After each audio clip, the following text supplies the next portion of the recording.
Neat JEE విద్యార్థులకు శుభవార్త. IIT medical entrance లో ర్యాంకులు సీట్లు సాధించేందుకు Kota digital study material WhatsApp ద్వారా పొందండి. WhatsApp number 9849013661. సభకు నమస్కారం.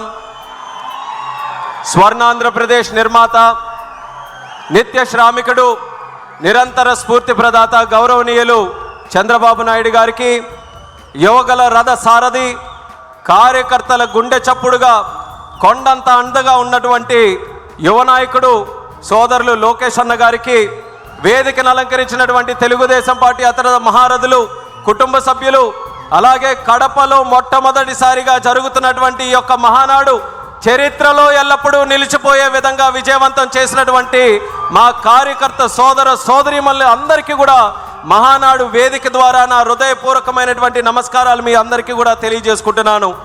ఈ యొక్క రాజకీయ తీర్మానానికి ఒక ప్రత్యేకత ఉంది. ఆఖరి తీర్మానంగా ప్రతి మహానాడులో ప్రవేశపెడతాం. గతం ఒక్కసారి గుర్తు చేసుకుంటే ఇదే తీర్మానం మన తెలుగుదేశం పార్టీకి వన్నె తెచ్చినటువంటి ఒక నాయకుడు, పరమ విధేయుడుగా పనిచేసినటువంటి వ్యక్తి, చంద్రబాబు నాయుడు గారికి కుడిభుజంలా ఉన్నటువంటి వ్యక్తి, ఇటు పార్టీకి అటు క్యాడర్కి అనుసంధానం చేసుకుంటూ నిరంతరం పార్టీ కోసం ప్రతి ఒక్క ఊపిరి కూడా ఆయన పోషించినటువంటి స్వర్గీయ కింజరాపు ఎర్రన్నాయుడు గారు ఇదే రాజకీయ తీర్మానాన్ని ప్రవేశపెట్టేవారు. ఆయన అడుగుజాడల్లో ఈ యొక్క అవకాశం నాకు కల్పించినందుకు చంద్రబాబు నాయుడు గారికి ప్రత్యేకమైనటువంటి ధన్యవాదాలు తెలియజేసుకుంటున్నాను. ఈ యొక్క రాజకీయ తీర్మానంలో మొట్టమొదటి అంశం కింద పెహల్గాంలో 22 ఏప్రిల్ తేదీన జరిగినటువంటి సంఘటన ఏదైతే ఉందో ప్రతి ఒక్క భారతీయుడిని కూడా కలిచివేసింది. 26 మంది ఆ ఘటనలో చనిపోయారు. అందులో 2 మన తెలుగు వారు కూడా ఉండడం చాలా బాధాకరం.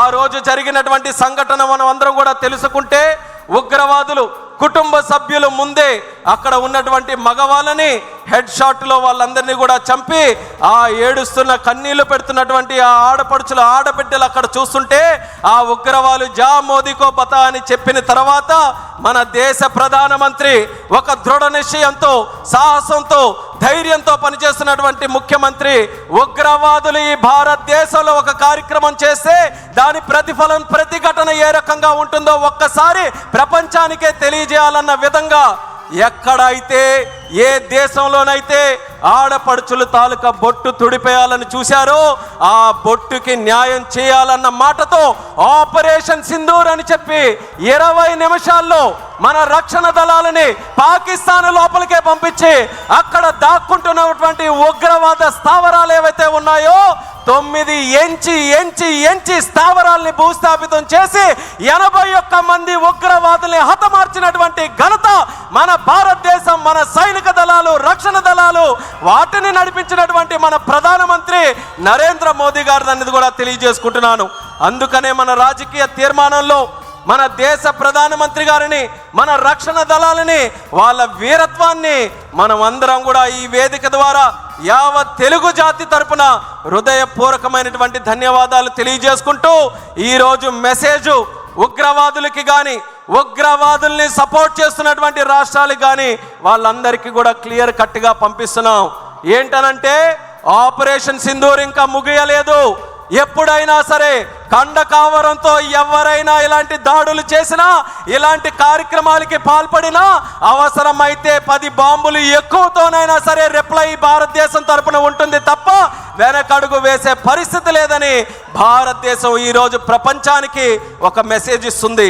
శాంతిని ప్రేమించే దేశం ఈ భారతదేశం, శాంతిని ప్రమోట్ చేసే దేశం ఈ భారతదేశం. అటువంటి శాంతిని ఈ దేశానికి దూరం చేయాలని ఎవరైనా ప్రయత్నం చేస్తే అదే వాళ్ళకి ఆఖరి రోజు అవుతుందనేది కూడా ఈ సభాముఖంగా తెలియజేస్తున్నాం. దానితో పాటు తెలుగుదేశం పార్టీ తాలూకా సిద్ధాంతం అది. తెలుగుదేశం పార్టీ పుట్టినప్పటి నుంచి ఆవిర్భావం ఒక ప్రాంతీయ పార్టీగా అయినా సరే భావం మాత్రం జాతీయం. దేశభక్తితో ఎప్పుడు కూడా పనిచేశాం. రాష్ట్ర ప్రయోజనాల కోసం ఎప్పుడైనా చేసినా దాంట్లో దేశభక్తిని ఎప్పుడైనా చాటించుకొని దేశం కోసమే నిరంతరం కూడా మన కార్యక్రమాలు చేశాం. అటువంటిది కోఆపరేటివ్ ఫెడరలిజం, రాష్ట్రానికి దేశానికి ఉన్నటువంటి సత్సంబంధాలని తెలుగుదేశం పార్టీ ఎప్పుడు గౌరవిస్తూ ప్రమోట్ చేస్తూ ముందుకు నడిపించింది. అధికారంలో ఉన్న, ప్రతిపక్షంలో ఉన్న చరిత్ర తీసుకుంటే తెలుగుదేశం పార్టీ మొదలైన నుంచి స్వర్గీయ విశ్వవిఖ్యాత నట సార్వభౌముడు ఎన్టీ రామారావు గారి దగ్గర నుంచి ఎన్నో కూటములు దేశ స్థాయిలో మనం ఏర్పాటు చేశాం. కేవలం ఒకే ఒక్క ఆలోచన, సామాజిక న్యాయం మనం నిరూపించాలి, అలాగే ప్రజాస్వామ్య విలువలు మనం కాపాడాలి, దేశ సమగ్రతని అలాగే